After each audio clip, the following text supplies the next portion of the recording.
Përshëndetje kudo që jeni. Sot pas dreke ju bëra me dije se pas iftari do të përgatis një video në lidhje me njërën prej ngjarjeve më të kopshme, të cilat kanë ndodhur dikur në historinë politike të Turqisë. Më saktësisht, ju shkrova se do të flas për ekzekutimin me varje të ish kryeministrit të Turqisë Adnan Menderes. Para se ta nisi shpjegimin e kësaj teme, shfrytëzoj nga rasti që me pak fjali ta përshkruaj momentin e tanishëm, tepër të ndjeshëm të Turqisë. Nëse arrin Turqia kësaj radhe t'i shkoj deri në fund luftës kundër kriminalitetit ekonomik, ka shans t'i shpëtoj gërryerjes kaq të rrezikshme të shtetit nga brenda. Atë shumë ishte thelluar korrupsioni, malverzimet me të nder, rishfeti, shpërlarja e paras, keqpërdorimi i jashtëligjshëm i paras publike, e pasurimi enorm i politikanëve, sidomos në rrethin e Sambollit, sa puna kishte shkuar deri atje, sa ishin detyruar këta politikan të bashkëpunojnë edhe me organizatat më të rrezikshme kundër Turqisë. Turqia kësaj radhe ka punë me një armik më të rrezikshëm se sa PKK dhe FETÖ së bashku, me kriminalitetin ekonomik. Për Turqinë, kjo luftë e tanishme është lirisht mund të them to be or not to be. Tani po hy në temë. Turqia përjetoj grushtetin e parë tash e para 65 vjeteve. Më saktësisht, ky grushtet ndodhi me 27 maj të vitit 1960 dhe i cili ishte dhe do të mbetet një njoll e zezë në historinë e demokracisë turke. Populli turk nuk e ka harruar dhe nuk do të harroj kurrë dhembjen e Adnan Menderesit dhe dy ministrave të tjerë që u vranë nga puqistët së bashku me demokracinë duke u varë në litar. Me grushtin e shtetit të 27 majit të vitit 1960 shfuqizohet kushtetuta dhe natyrisht edhe Asambleja e Madhe Kombëtare e Turqisë. Dhe si rezultat, kryeministri i atëhershëm Adnan Menderes e përsëris mbaron në litar. Ne tani më njihemi më mirë se që kemi mund të njihemi më parë. Më njihnim më mirë. Unë vazhdimisht kam thënë se leximi i historisë dhe trajtimi i saj drejt e mirë ndihmon shumë në shpjegimin e mirë të temave dhe në leximin dhe kuptimin e tyre nga lexuesit dhe dëgjuesit. Prandaj, edhe në rastin konkret, teksa do të flas për varrjen në litar të Adnan Menderes, unë do të përmendi disa fakte historike që lidhen me këtë ngjarje të kopshme, për të dalë tema sa më e kuptueshme. Mos harroni, e kam thënë edhe më parë, Kurani i jep rëndësi të madhe historisë, mbas edhe hadithet e pejgamberit. Një mori faqesh në Kur'an, e me qindra ajete përmendin pejgamberet, ngjarjet e tyre, përpjekjet e tyre, rrjedhimisht nëpërmes përmendurit të pejgamberve. Kurani i përmend qytetrimet e kaluara në sens për të nxjerrë mësime nga ato, që nëse janë të mira, të mirën model, dhe nëse janë që kanë dështuar për shkak të tyre, të mirën si mësim për të mos pasuar më pastaj. Historia në Kur'an nuk është histori sa për të treguar pralla si që jemi mësuar shumë herë, t'i lexojmë librat e historisë, por historia kuranore është mësimi nga e kaluara, që të trajtohet sot për të ndërtuar një të ardhme më të mirë. Çfarë ka ndodhur atë botë dhe si ndikuan ngjarjet që lidheshin me varrjen e Adnan Menderes më pastaj në rrjedhat politike të Turqisë.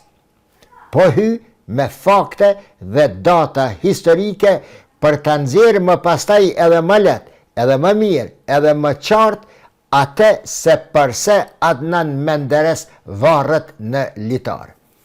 Partia Demokratike, Demokratik Partisi, e cila u themelua në vitin 1946, mori mbështetje të madhe në zgjedhjet e majit të vitit 1950 dhe kështu i dha fund periudhës një partijake 27 vjeçare në të cilën Turqin e kishte sunduar me duar të hekurta GHP-ja.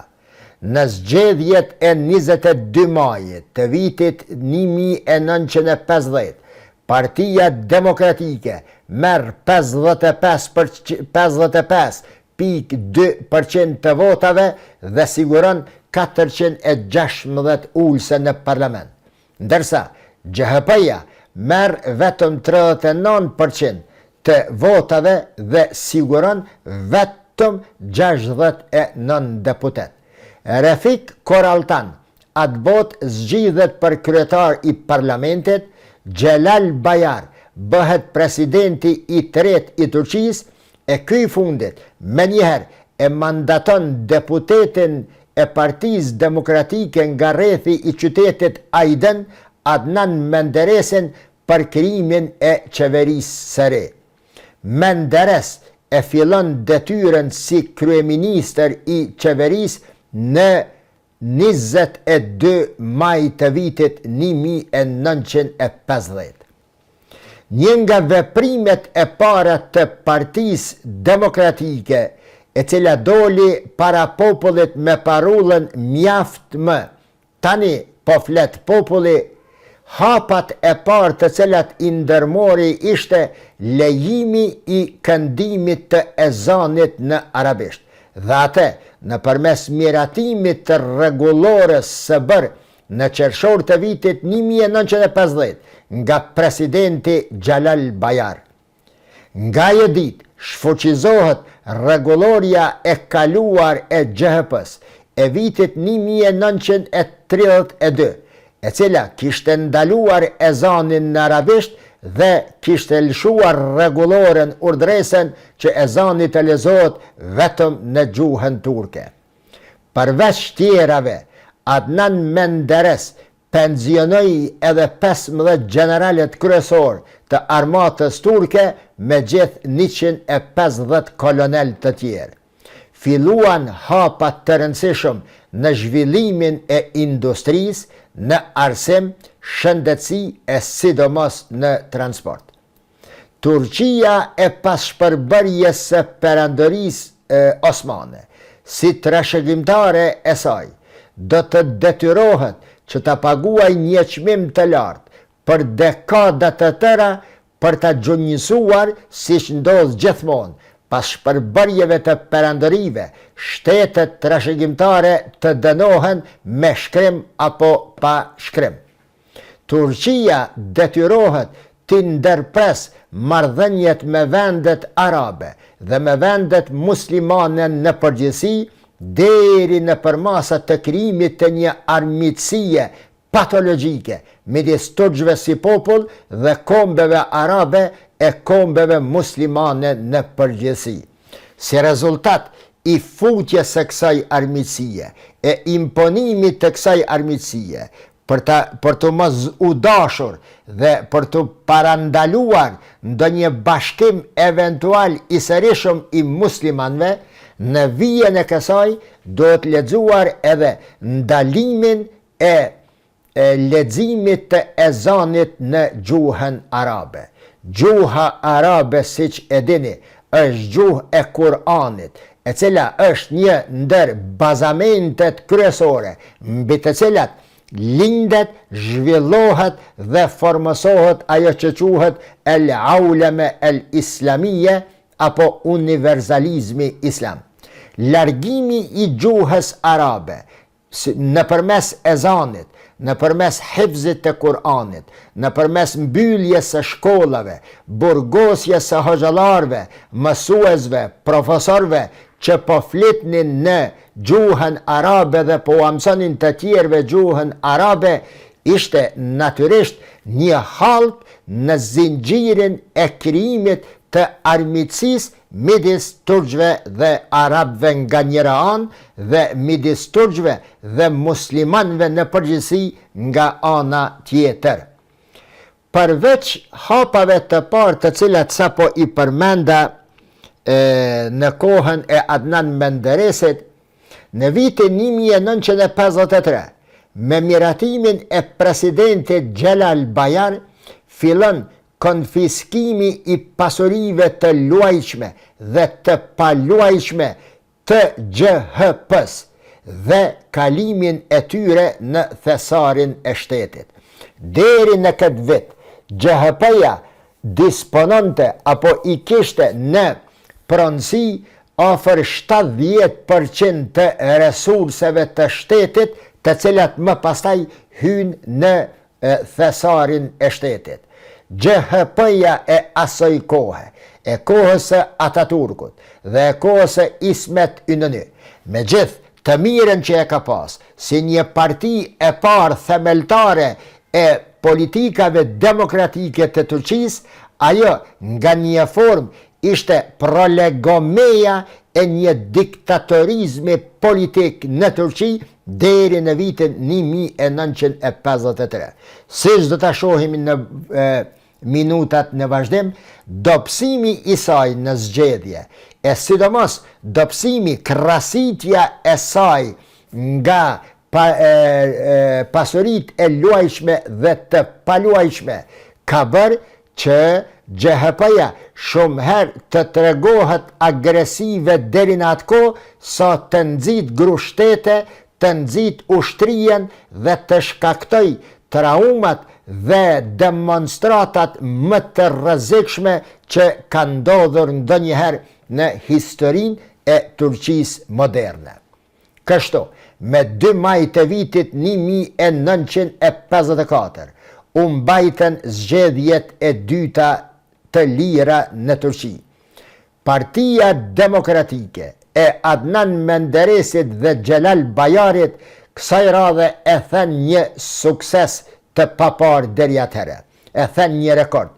I fiton 58.4% të votave dhe merr 503 deputet. Numri i deputetëve të GHP-s zvoglohet në vetëm 31 ulse. GHP po pasonte debakël të vërtet, kështu që Ismet Inönü, kryetari i GHP-s, i cili po kritikohej ashpër për disfat, fillon të rris edhe më shumë dozën e ashpër armiqësore opozitare ndaj partisë Adnan Menderesit. Si rezultat, filluan ngjarjet e përgjakshme të 6 dhe 7 shtatorit të vitit 1955. Pavarësisht dëshirës së kryeministrit Menderes për të luajtur një rol konstruktiv në tensionet midis Partisë Demokratike dhe ushtrisë, shqetësimet e ushtrisë të nxitura nga GHP-ja arrin kulmin.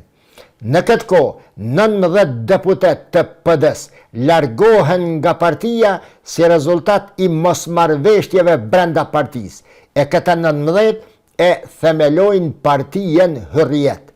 Ndërkohë, kriza ekonomike në vend fillon të thellohet, fillojnë shqetësime serioze të qytetarëve të Turqisë, ku në ngjarjet e 6 dhe 7 shtatorit të vitit 1955 u bën sulme të ashpra terroriste në lagjet ku jetonin pakicat, kishat u dëmtuan, varresat u dëmtuan, e veçanërisht në Beyoğlu. Si rezultat, shumë njerëz nga pakicat etnike dhe fetare që ishin në Turqi detyrohen ta lëshojnë vendin. S'do mend se junta në një atmosferë të këtillë fillon të ekspozoj pranin e saj gjithandej në Turqi. Në zgjedhjet e 27 tetorit të vitit 1957, Partia Demokratike ra në numra, mori vetëm 48.6% të votave, por vazhdoi me qeverisjen e vendit, me 424 deputet. Në këto zgjedhje, GHP-ja i fiton 178 deputet me 41.4% të votave.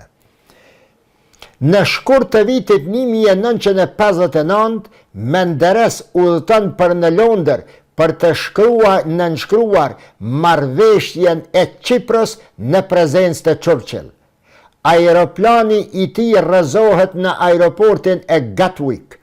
Menderes, mezi i shpëton aksidentit, mirëpo përfiton nga momenti sepse ai kur kthehet në Turqi pritet nga turma të mëdha të njerëzve e sidomos fiton në autoritet atëherë kur refuzon që të trajtohet jashtë vendit. Thot, jam i këtij vendi dhe në këtë vend dua të qëndroj. Tensionet dhe protestat po vazhdonin gjithandej Turqisë. Me 5 maj të vitit 1960 në Ankara, një grup studentësh bën një demonstrim në kodin 555, që dënë të thot në ora 5 të datës 5 të muajit 5. Ndërhyn policia, pati të vdekur dhe të plagosur, dhe pas gjithë këtyre zhvillimeve të disa vjetëve të fundit, Komiteti i Unitetit Kombëtar, i përbër prej 38 antarëve, nga të cilët general dhe oficer në shumicë, hynë me dhunë në ndërtesën e qeverisë me 27 maj të vitit 1960, me arsyetimin se Partia Demokratike po e çon të vendin në një regjim shtypjeje dhe drejt një lufteje vllazërore civile.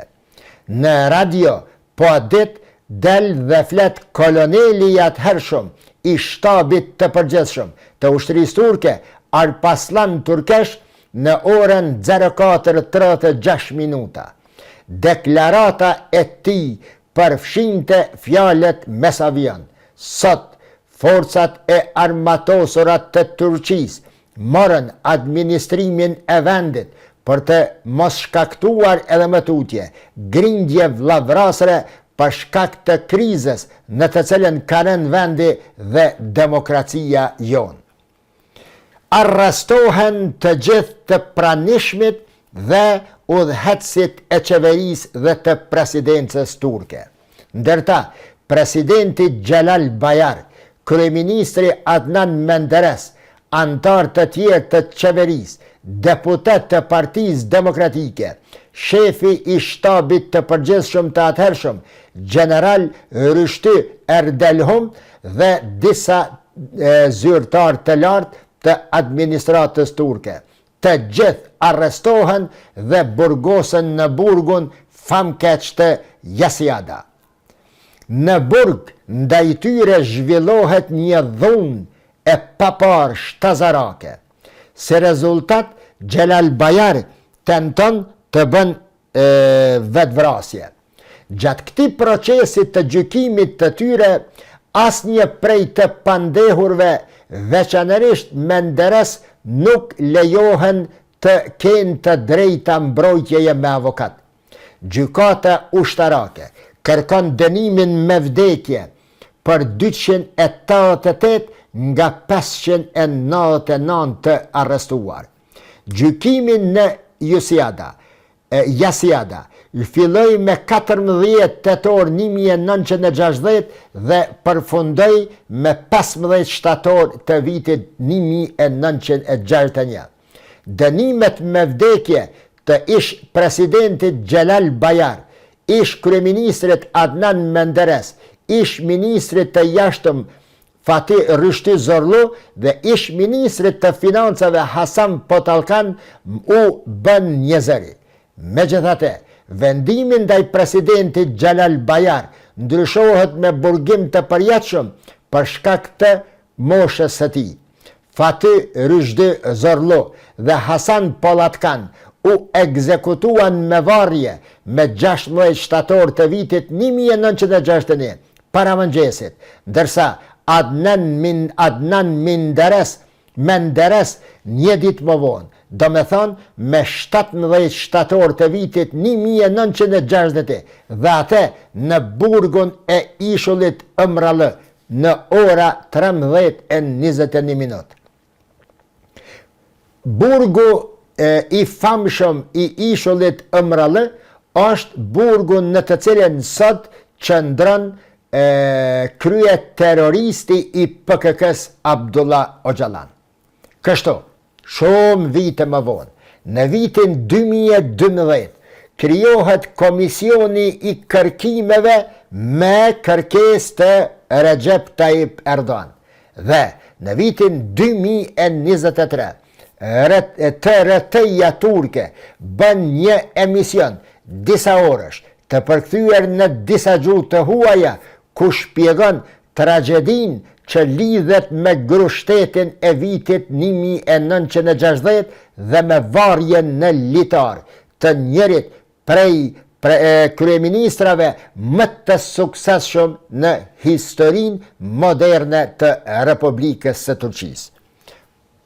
Por, përderisa po i shpjegoj këto dhe po flas për varjen e Adnan Menderes, unë mendoj se është e arsyeshme të shtrohet pyetja dhe t'i përgjigjem sadopak në disa minuta asaj se kush ishte Adnan Menderes dhe pse u ekzekutua. Ai lindi në vitin 1899 si një djalë i një fermeri dhe pronari i madh tokash dhe i pasur në regionin e Ajdenit. Gjyshi i tij, Haxhi Ali Pasha, migroi nga Konya në rajonin e Tiros. Ai është djali i Ibrahim Edhem Beut dhe Teufika Hanım. Motra e tij, Melike, vdiq në moshë të re. Pas luftës së parë botërore, ai luajti futboll fillimisht si sulmues në klubin e Karshijaka të Izmirit dhe më pas si portier në klubin Altaj. Pas shkollës fillore diplomohet në Kolegjin Amerikan të Izmirit. Më pastaj mori trajnime si oficer rezerv gjatë luftës së parë botërore, por nuk mundi të shkonte në front sepse ishte i semur. Mori pjesë në luftën e pavarësisë e pasaj merr medaljen e lartë të pavarësisë. Martohet me Evliazade Fatma Berin Hanım nga një familje e famshme e Izmirit dhe pati 3 djem prej saj, Yükselin, Mutlun dhe Ajdenin. Pasi u zgjodh deputet, ai kreu fakultetin juridik në Universitetin e Ankaras dhe u diplomua në vitin 1935. Në Ajdin, në vitin 1930, ai organizoi dhe themeloi Partinë Republikane për Liri, që është jetë shkurtër. Pasi shpërndahet partia e tij, kalon në GHP. Në zgjedhjet e vitit 1931, ai zgjidhet deputet i regionit të Ajdenit.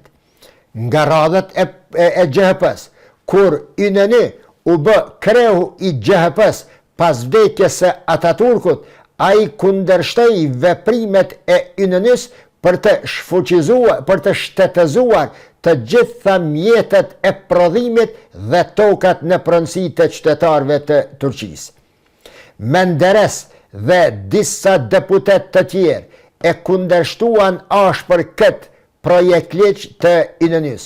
Pas këtij propozimi, Menderes së bashku me 3 miq të tij paraqiti memorandumin 4 palësh, duke shpjeguar se më shumë se 70% e gjithë tokave në Turqi tani më ishte pronë shtetnore. që po e menagjon të GHP dhe se Ismet Pasha donte të shtetëzonte edhe më shumë toka private për të shndruar Turqinë në një model të ish bashkimit sovjetik. Kësaj nisme të Adnan Menderesit i ndihmon edhe Shtetet e Bashkuara të Amerikës e sidomos Britania. Me 7 dhjetor të vitit 1945 pra, themelon Partinë Demokratike me miqt e tij Xhelal Bayar, Fuad Köprülü dhe Refik Koraltan. Pas zgjedhjeve të vitit 1950 e tutje, Adnan Menderesin e shohim gjithnjë në pozitat më të ndjeshme dhe kryesore.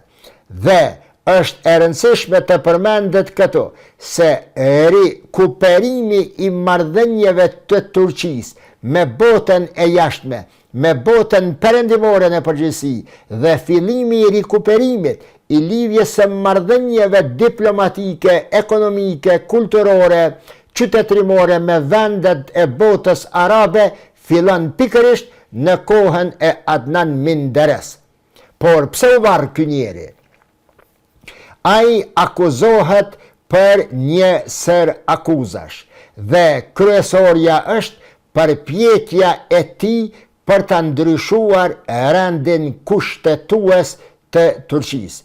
Ndër akuzat që përmendet është edhe keqpërdorimi i 4.877.780 lirave turke, të cilat ai i arsyeton se ato i kishte dhënë pa nënshkrimin e qeverisë, por në dieni të presidencës për lëvizjen turke e cila po konsolidohej në Qipro.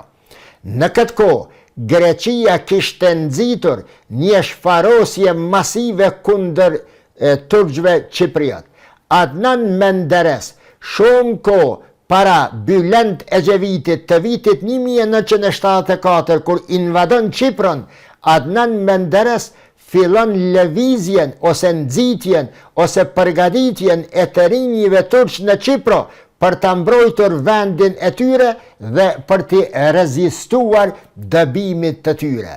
Një ndër arsyet kryesore, sipas analistëve më të njohur të Turqisë, brenda Turqisë, arsyeja e likuidimit me varje të Adnan Menderes është përpjekja e tij për të bashkuar apo për të kooperuar edhe më ngushtë me vendet muslimane.